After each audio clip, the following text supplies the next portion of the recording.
The presence of Jesus, closer than we feel. And surely I am with you always, to the very end of the age. As we read through the Gospels, it often feels like Jesus and his disciples were inseparable, spending every waking moment together. However, there were moments when Jesus separated from his disciples, either sending them on missions or retreating alone to pray. This might lead us to ask, where were Jesus' disciples during these times? After his baptism, Jesus began his public ministry, and interactions with his earthly family became sparse. This passage offers a rare glimpse into such a moment. We might wonder why Jesus limited his interactions with his family. Could it be due to the pressure they put on him to reveal himself as the Messiah? Or was it for an entirely different reason? Before this family dialogue, Jesus had distanced himself from the large crowds, choosing instead to return home with only his core group of 12 disciples. This decision likely puzzled his brothers, who may have thought a Messiah would need a large following to overthrow the Romans. Pushing away potential followers for not being committed enough seemed counterproductive to them. But what about our own lives? There are times when we feel incredibly close to Jesus, experiencing spiritual highs. Yet, there are also times when we feel distant from him, navigating spiritual lows. For example, when life is going well, and our faith feels strong, we might feel Jesus is near.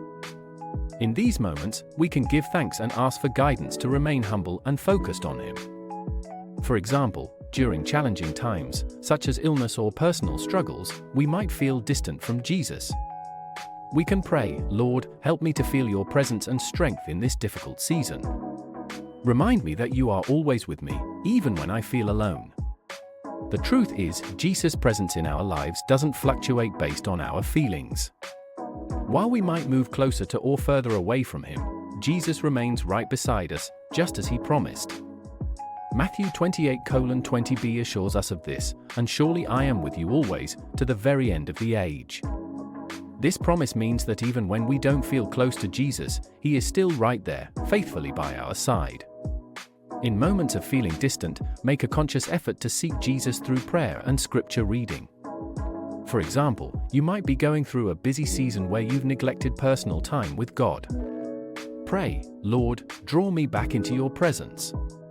Help me to prioritize time with you each day." Hold on to the promises of his word, which remind us of his constant presence.